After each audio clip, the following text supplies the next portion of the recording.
Right now, as you're hearing these words, there's another voice in your head repeating them.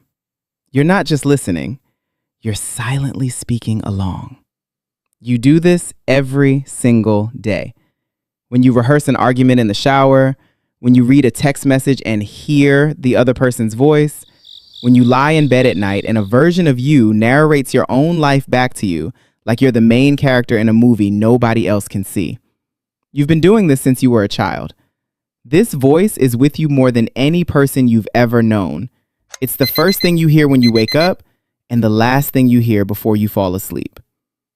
But here's what's strange. You've never questioned it. You've never once stopped and asked, who is that? Why is there a voice in your head at all? And why does it sound like you? Most people assume inner speech is just thinking, that it's what thought sounds like. But that's not true. Thought existed long before language. Your dog thinks, a crow thinks, a 2-month-old baby thinks. None of them have an inner voice. So where did yours come from?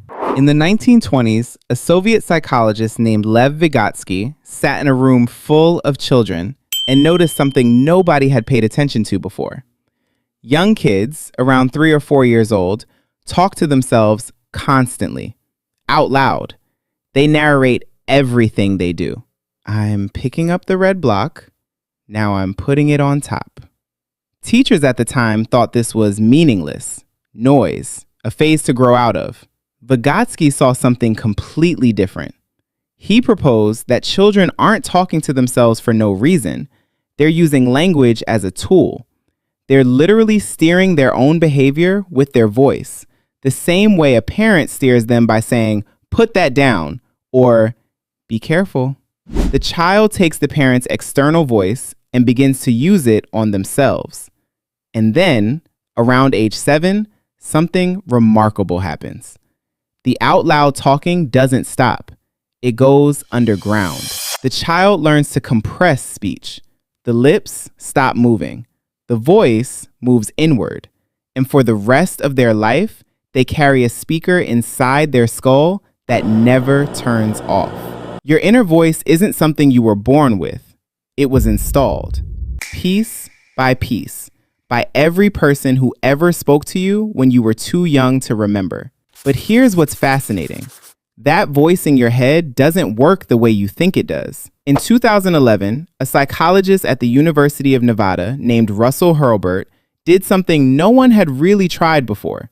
He gave people beepers, random beepers that went off at unpredictable times throughout the day. When the beep sounded, the person had to freeze and report exactly what was happening in their mind at that precise moment. He'd been doing this for over 30 years, thousands of subjects, and what he found dismantled the assumption that everyone has a constant inner monologue.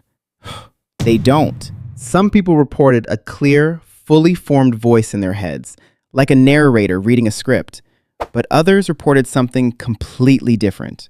Some people think in images, pure pictures with no words at all. Some think in feelings, a kind of emotional weather with no narration. Some people experience what Hurlburt called unsymbolized thinking, a sense of knowing something without any words, images, or feelings attached to it, just raw, silent thought. And here's the part that shocked everyone, including the researchers. Most people had never realized that other people's minds work differently than theirs. A person who thinks in vivid images their entire life assumes everyone does. A person with a loud inner narrator assumes every human on Earth has one. They don't. And it gets weirder. Roughly 30 to 50% of people do not experience frequent inner speech. They might have it sometimes, but for large portions of their day, their mind is quiet in a way that the other half of the population literally cannot imagine. You and the person sitting next to you might have completely different architectures of consciousness, and neither of you has ever known. Now think about what this means. Every assumption you've ever made about how other people process the world, how they make decisions, how they experience guilt, how they argue with themselves at night, might be wrong because you were projecting your inner experience onto them, and they we're doing the same to you. There's a name for this. Psychologists call it the introspection illusion. You assume your inner life is a universal template, but it's not. It's just yours. And here's where it gets even stranger. Your inner voice isn't just a passenger. It's actively shaping your reality. In 2014, a team of researchers led by psychologist Ethan Kross at the University of Michigan discovered that the way you talk to yourself, the specific words and pronouns you use inside your own head, measurably changes how you handle stress, fear, and pain. When people referred to themselves in the first person during stressful moments, saying, "I'm so nervous, I can't do this," their anxiety increased.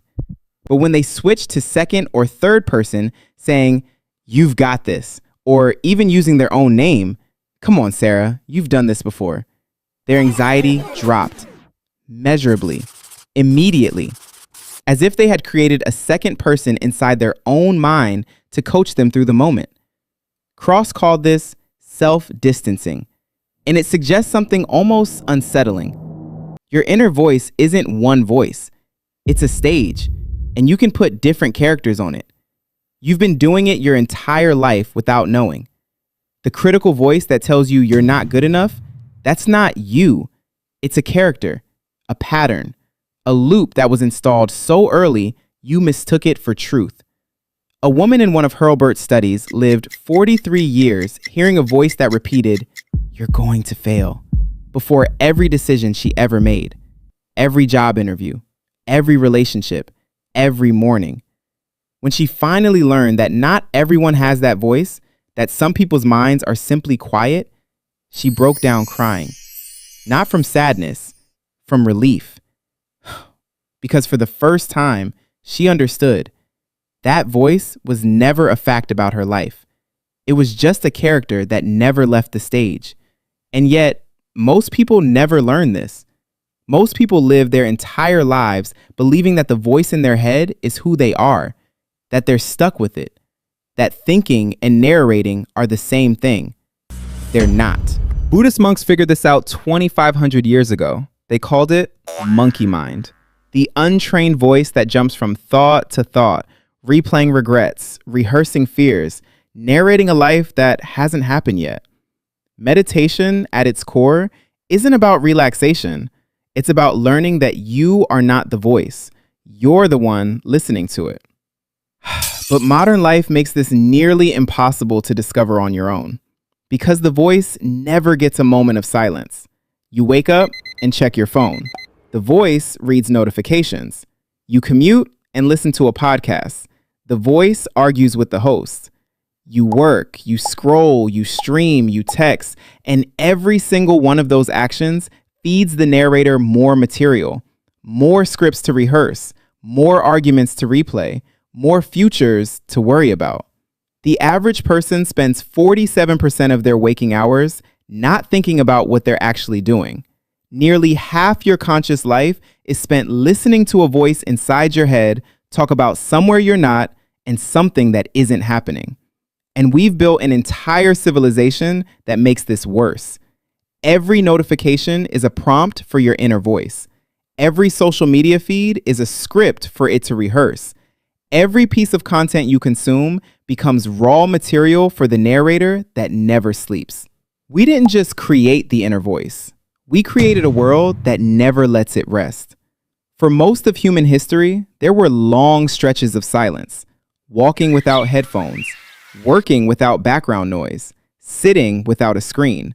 Your inner voice had room to breathe, room to wander, room to occasionally fall quiet so you could hear what was underneath it. That silence is almost gone now. And most of us never noticed, because the voice itself is so loud that it convinced us it was all there was. So tonight, when you lie in bed and the voice starts up, rehearsing tomorrow, replaying today, narrating the story of your life for an audience of one, try something. Don't argue with it. Don't try to silence it. Just notice it. Listen to it the way you'd listen to someone talking in another room. Because the moment you hear it as something separate from you, something shifts. And you realize, maybe for the first time, that the voice in your head has been talking your entire life, but it was never the one listening.